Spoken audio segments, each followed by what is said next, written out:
sinceனாலே எப்படி இருக்கணும் அப்படின்னா present perfect continuous tenseல இருக்கும். Okay, mostly the since நம்ம அப்பதான் யூஸ் பண்ணுவோம். Okay, so she studying since the morning. இப்போ இங்கே பாருங்க she is being studied னு கொடுத்திருக்கு. இந்த being studied வராது. was studied னா past tenseல போயிடும். Yes. had studied னாலும் past perfectல போயிடும்.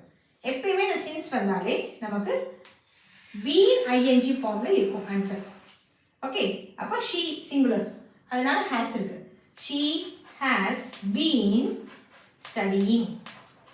She has been studying since the morning. காலையில இருந்து படிச்சிட்டு இருக்கா. அந்த இருந்து அப்படின்றது தான் has been studying continuously அப்படின்ற மாதிரி அர்த்தம்.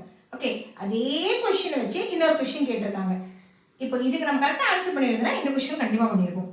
ராகுல் bat well since the 25th over. புரியுதுங்களா? அதே சின்ஸை வச்சு 25th ஓவர்ல இருந்து அவன் நல்லா விளையாடிட்டு இருந்தான். அதே மாதிரி ராகுல் சிங்குலரா? அப்ப ராகுல் சிங்குலர்னும் போது நம்ம என்ன பண்ணுவோம்? ஹேஸ் எடுத்துக்கோம். ராகுல் ஹேஸ் பீன் பேட்டிங். அவ்வளவுதான். இது ரெண்டுமே same pattern, same answer. Okay, yes, இங்க ஹேஸ் பீன் ஸ்டடிங், இங்க ஹேஸ் பீன் பேட்டிங். verb இங்க வந்து பேட்டிங் கொடுத்துட்டாங்க, இங்க ஸ்டடிங் கொடுத்துட்டாங்க. அவ்வளவுதான். both the same type. Okay, so இந்த மாதிரி கொஸ்டின்ஸ் எல்லாம் பார்த்து வச்சுக்கிட்டீங்கன்னா in future la vara pora questions exams kala we can face it easily. Okay, yes, I hope you understand. Thank you, have a nice day.